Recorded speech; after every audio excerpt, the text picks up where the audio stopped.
झारखंड और मैं हूं आपके साथ लक्ष्मी। बुलेटिन की शुरुआत कर लेते हैं एक बड़ी खबर के साथ। लोकसभा चुनाव के 5 चरण पूरे हो चुके हैं। छठे चरण के लिए प्रचार का शोर भी थम गया है और ऐसे में 7वें और आखिरी चरण के लिए प्रचार के लिए सभी राजनीतिक दलों ने पूरी ताकत झोंक दी है। केंद्रीय गृह मंत्री अमित शाह आज आरा में हुंकार भरेंगे।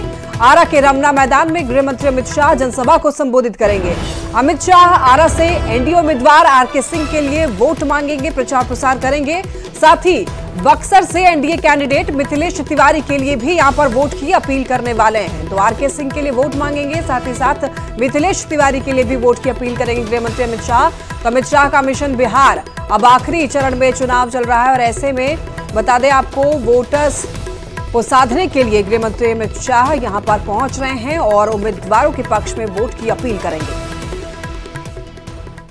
तो आज केंद्रीय गृह मंत्री अमित शाह आरा में एनडीए उम्मीदवार आरके सिंह के पक्ष में वोट मांगेंगे। गृह मंत्री की चुनावी सभा आरा के रमना मैदान में यहां पर होने वाली है, जिसको लेकर के तैयारी पूरी कर ली गई है। आरके सिंह ने तैयारियों का जायजा लिया। अमित शाह के आरा में आने को लेकर के लोगों में काफी ज्यादा उत्साह भी देखा जा रहा है। साथ ही बीजेपी और एनडीए के कार्यकर्ताओं में भी काफी उत्साह देखा जा रहा है। पूरी तैयारी है और ये स्टेडियम खचाखच भर जाएगा। हम लोग वेलकम करेंगे, आरा उनको वेलकम करेगा, उनका स्वागत करेगा। कितने बजे से प्रोग्राम है उनका? वो लैंड करेंगे 12:05 में। तो ये थी बिहार में चुनावी सभा की बात। और अब बात करते हैं गृह मंत्री अमित शाह का झारखंड दौरा की। आज झारखंड में भी 2 चुनावी सभा को यहां पर संबोधित करेंगे गृह मंत्री अमित शाह। तो अमित शाह दुमका और गोड्डा लोकसभा से एनडीए उम्मीदवार के लिए वोट मांगेंगे। अमित शाह जामताड़ा के मेझिया छाता डंगाल मैदान में जनसभा को संबोधित करेंगे, जहां पर वो एनडीए कैंडिडेट सीता सोरेन के पक्ष में वोट की अपील करेंगे। इसके बाद अमित शाह देवघर के मोहनपुर में भी चुनावी रैली में हुंकार भरने वाले हैं। तो अमित शाह गोड्डा से एनडीए उम्मीदवार निशिकांत दुबे के लिए वोट की अपील करेंगे। और आपको बता दें कि दुमका और गोड्डा में 7वें और आखिरी चरण में 1 जून को वोटिंग होनी है। तो दुमका से एनडीए के उम्मीदवार सीता सोरेन है, जिनके पक्ष में वोट की अपील करने के लिए गृह मंत्री अमित शाह पहुंच रहे हैं झारखंड। यहां पर देखिए, सीता सोरेन वर्सेस नलिन सोरेन है, यानी कि जेएमएम के उम्मीदवार है नलिन सोरेन और सीता सोरेन बीजेपी के उम्मीदवार हैं। गोड्डा की बात कर ले तो यहां पर देखिए निशिकांत दुबे का मुकाबला होने जा रहा है कांग्रेस के प्रदीप यादव से। यहां पर भी बीजेपी और कांग्रेस का मुकाबला होगा और ये दोनों आमने सामने होंगे। डिप्टी सीएम सम्राट चौधरी ने लालू प्रसाद पर बड़ा हमला बोला है। सम्राट चौधरी ने कहा है कि चुनाव खत्म होते ही बिहार के गुंडों को जेल भेज देंगे। सम्राट चौधरी ने छपरा में चुनावी हिंसा पर कहा कि लालू परिवार की गुंडागर्दी के चलते ही एक नौजवान की हत्या हुई है। पाटलिपुत्र लोकसभा क्षेत्र के पालीगंज में सम्राट चौधरी प्रचार करने के लिए पहुंचे थे। सम्राट चौधरी ने कहा कि बिहार के गुंडों को जेल भेज देंगे।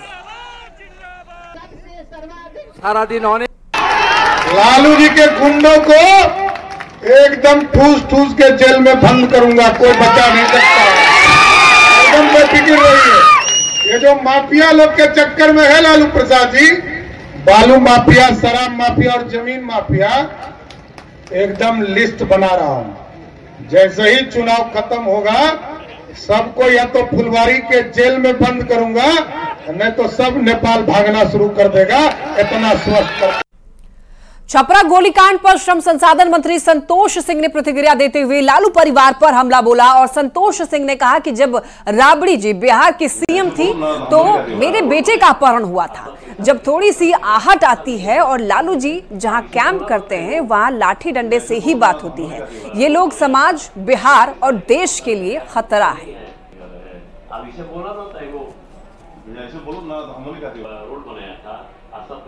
लालू जी के बारे में और उनके परिवार के बारे में बताना नहीं है।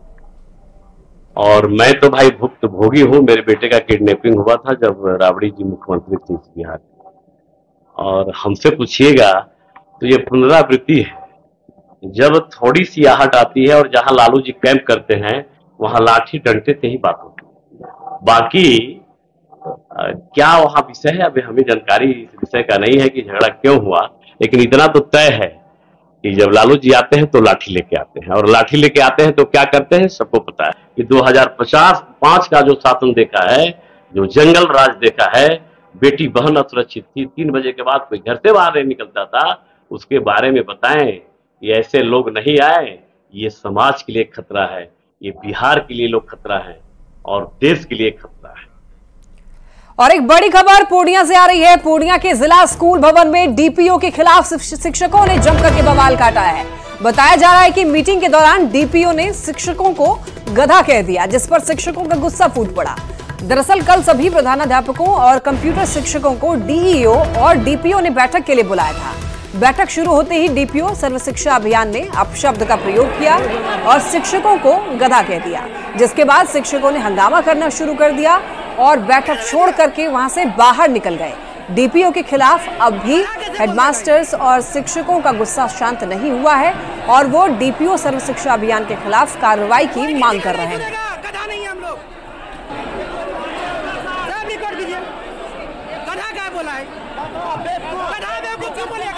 चोरी करके पास करके आए हैं, बीपीएससी पास करके आए हैं। क्यों बोला है? गुलाम बना के रख दिया है। 6-5 में सैलरी कटता है, यहाँ 10 के 11 बजे है।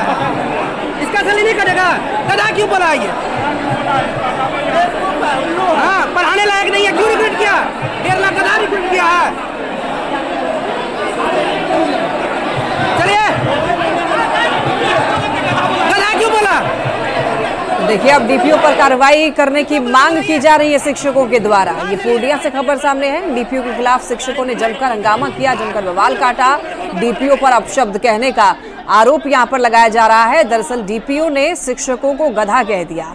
इसके बाद बैठक से सभी शिक्षक जो हैं गुस्सा होकर के बाहर निकल गए और अब कार्रवाई की मांग की जा रही है कि आखिर उनको अपशब्द का इस्तेमाल क्यों किया उन्होंने।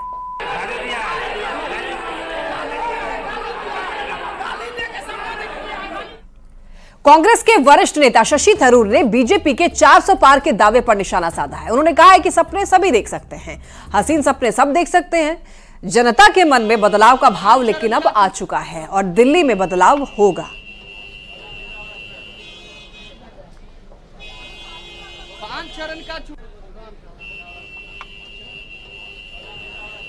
अच्छा माहौल देख रहे हैं। मुझे तो कोई शक नहीं है कि जनता के मन में अभी बदलाव का वक्त आ गया है। दिल्ली में बदलाव होगी जून 4 को।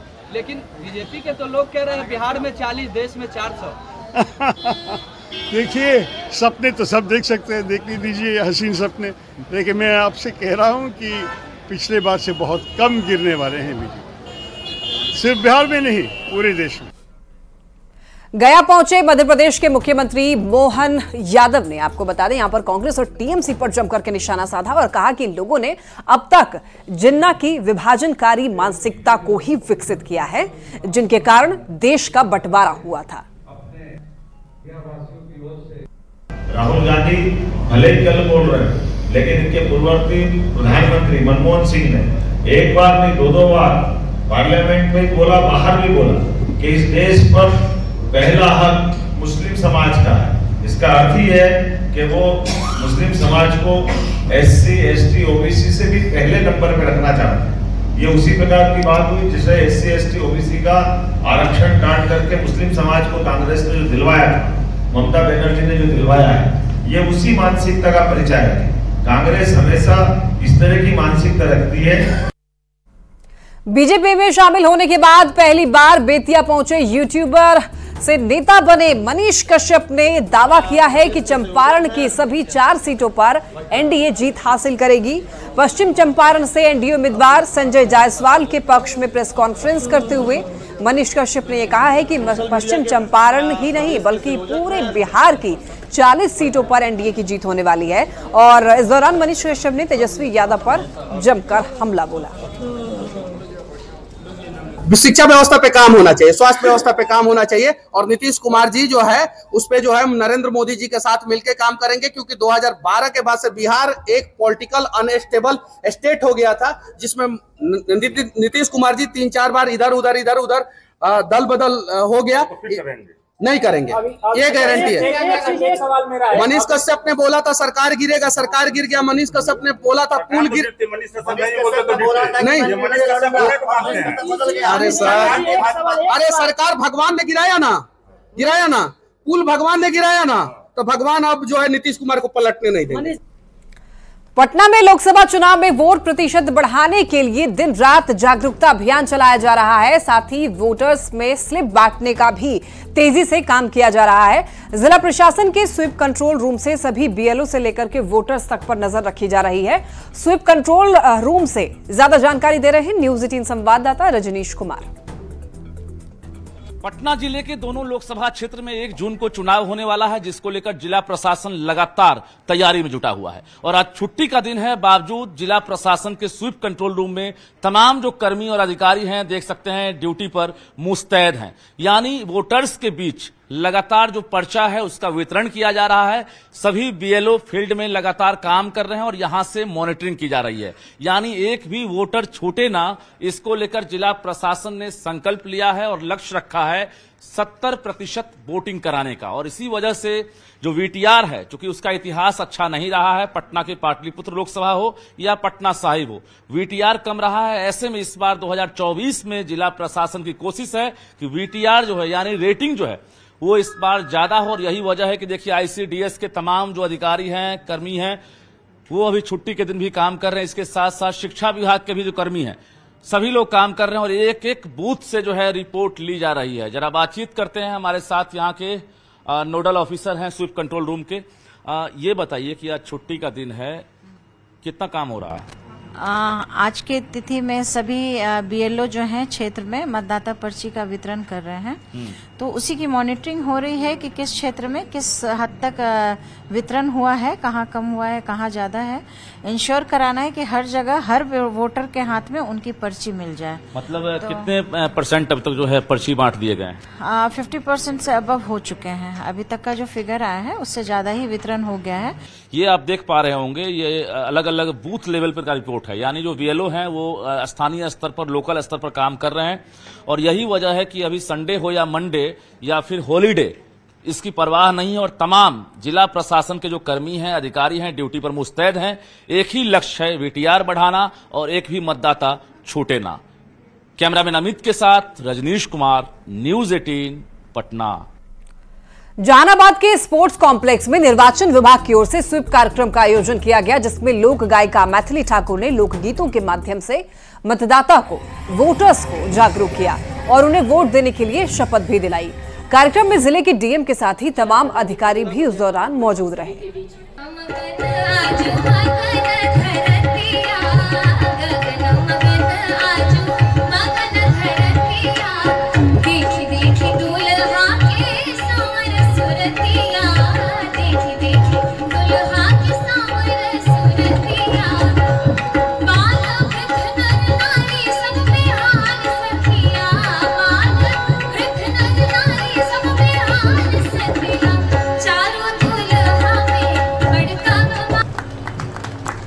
सबसे पहले 1 जून को मतदान करें, फिर जलपान करें। और ये बहुत ही बेसिक बात है जो मुझे लगता है सभी लोग अब जागरूक हो गए हैं।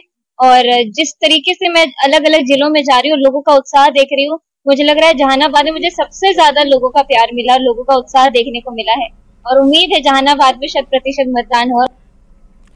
मुजफ्फरपुर के औराई थाना क्षेत्र में ऑटो और बाइक में सीधी टक्कर की खबर सामने आई और इस हादसे में 7 लोग बुरी तरीके से जख्मी भी हो गए, जिनमें आपको बता दें कि बाइक सवार 3 लोगों की हालत गंभीर बताई जा रही है।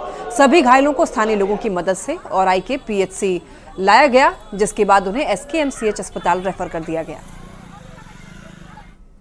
एम्बुलेंस नहीं है। ठोकर कहाँ पर लगा है? ठोकर खेतालपुर साइड में लगा है। खेतालपुर साइड मोटरसाइकिल से था? खेतालपुर साइड में लगा है ना, खेतालपुर लगा है। मोटरसाइकिल से था? मोटरसाइकिल से था, इधर से उधर से ये ऑटो था। अच्छा, ऑटो मोटरसाइकिल में टक्कर हुआ है। घायल कौन है? घायल का क्या नाम है? घायल बाइक जो चला रहा था उसका सीरियस है, वो बचने लायक नहीं है। पूर्णिया के डगरुआ थाना क्षेत्र में एक हादसा हो गया। 2 बाइक और कार की जबरदस्त टक्कर हुई। हादसे में बाइक सवार 2 लोगों की मौके पर ही मौत की खबर सामने आई और 3 लोग घायल बताए जा रहे हैं। जानकारी के मुताबिक मृतक बहन की शादी का कार्ड बांट कर आ रहा था और उसी दौरान ये हादसा हो गया। हादसे के बाद परिवार वालों में कोहराम मच गया है।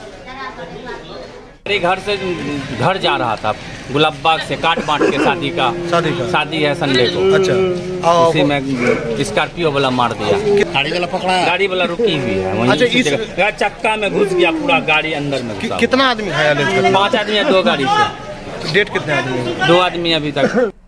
गोपालगंज में कार और बाइक की टक्कर हो गई। आपको बता दें कि जिसमें एक बाइक सवार की मौत हो गई। हादसे का सीसीटीवी फुटेज भी सामने आया है। हादसे के बाद पुलिस ने ट्रक और कार को जब्त कर लिया है और मामले की जांच शुरू कर दी है। व्यक्ति की सड़क हादसे में मौत हो गई है और जिस ट्रक से लगा आप लोग देख रहे हैं ट्रक यहीं पे पकड़ा गई है और एक स्कॉर्पियो की भी गलती थी, इसमें स्कॉर्पियो भी पकड़ा गई है।